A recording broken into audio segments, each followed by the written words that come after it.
আর এত এত টাকা ডাক্তার সাহেব, সব টাকা আপনি নিয়ে নেবেন, কিন্তু আমার বিনিময়ে আমার জানটা আপনি বাঁচাই দিবেন। তখন ডাক্তার বলেছিলেন যে তুমি যতই টাকার বাহাদুরি দেখাও না কেন, তুমি যতই আমাকে টাকা দাও না কেন, আজকে তোমাকে আমি শেষ কথা বলে যাই, কত বড় বড় রোগীদেরকে আল্লাহ তাআলা এভাবে নিয়ে নিছে, তাদের টাকার জায়গায় টাকা পড়েছিল, বাড়ির জায়গায় বাড়ি পড়েছিল, কোনো ডাক্তার তাদেরকে বাঁচাতে পারে নাই।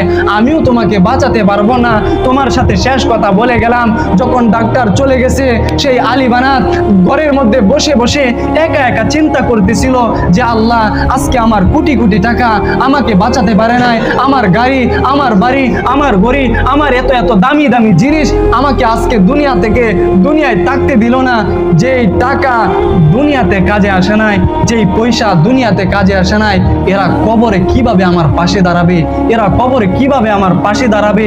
যেই বন্ধুগুলো আজকে আমার কাছে আসে না, যেই বন্ধুগুলো বন্ধুর জায়গায় পড়ে আছে, আমি বিছানার মধ্যে একা একা শুয়ে আছি, বন্ধু দেখার জন্য আসে না, তাহলে আমিও তো একদিন সেই কবরে যদি চলে যাই, বন্ধুরা তো বন্ধুরার জায়গায় চলে যাবে, আমি থাকবো অন্ধকার কবরে।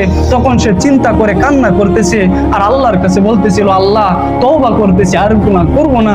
যেই গুনাহগুলো করছি, যেই ভুল পথে আমি চললাম, এতদিন পর্যন্ত আল্লাহ তোমার ইবাদত গুলো করতে পারি নাই, তোমার রসুলের সুন্নত গুলো মানি নাই, কত উলামায়ে কেরাম আমাকে দাওয়াত দিয়েছিল, কিন্তু নামাজ পড়ি নাই। আল্লাহ, আজকে আমি তওবা করতেছি, আর গুনাহ করব না। তওবা করার পরে সাথে সাথে একজন আলেমকে কবর দিছে। আলেম যখন ঘরের ভিতরে ঢুকছে, ঢুকার পরে এত এত সম্পদ দেখার পরে, এত এত দামি দামি জিনিস দেখার পরে, সেই আলেমকে আলী বানাত বলতেছে, ও হুজুর, আমার শেষ কথা, আমি তো আর বাঁচবো না, আপনিও তো বাঁচানোর মালিক না, ডাক্তার যেহেতু বাঁচাতে পারে না, আপনি আর কি করবেন? তবে আপনার কাছে আমি শেষ কথা বলে যাই, যেহেতু আপনারা এতদিন পর্যন্ত আমাকে বলেছিলেন নামাজ পড়ার জন্য, আমাকে বলেছিলেন দুনিয়া আখিরাতের খবর নেওয়ার জন্য, আজকে আমাকে কিছু ফর্মুলা বাতলায় দেন, যেগুলো দ্বারা আমি আখিরাতে আল্লাহ তাআলার আযাব থেকে মুক্তি পাবো, আমি যেন কাল কিয়ামতের ময়দানে কঠিন সূর্যের তাপ থেকে মুক্তি পায়, আমাকে সেই পথ বাতলায় দেন।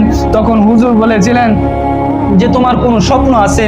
বলে, হুজুর আছে, আমি কত ইংলিশ পড়লাম, কত সাবজেক্ট আমি পড়লাম, কত কঠিন কঠিন আমি অঙ্ক করে ফেললাম, কিন্তু আমি আফসোসের বিষয় হলো আল্লাহর কোরআন আমি পড়তে পারি না, আল্লাহর কোরআন আমি পড়তে পারি না।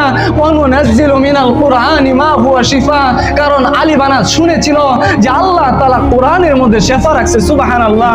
কারণ আল্লাহ তাআলা কোরআনুল কারীমে বলতেছেন, ওয়ানুনাজ্জিলু মিনাল কুরআনি মা হুয়া শিফা, যে আমি এই কোরআন নাজিল করেছি মানুষের শিফা হিসেবে। সুবহানাল্লাহ। তখন সে আলী বানাত বলতেছিল যে আমি আফসোস হুজুর, আমি শেষ পর্যায়ে আল্লাহর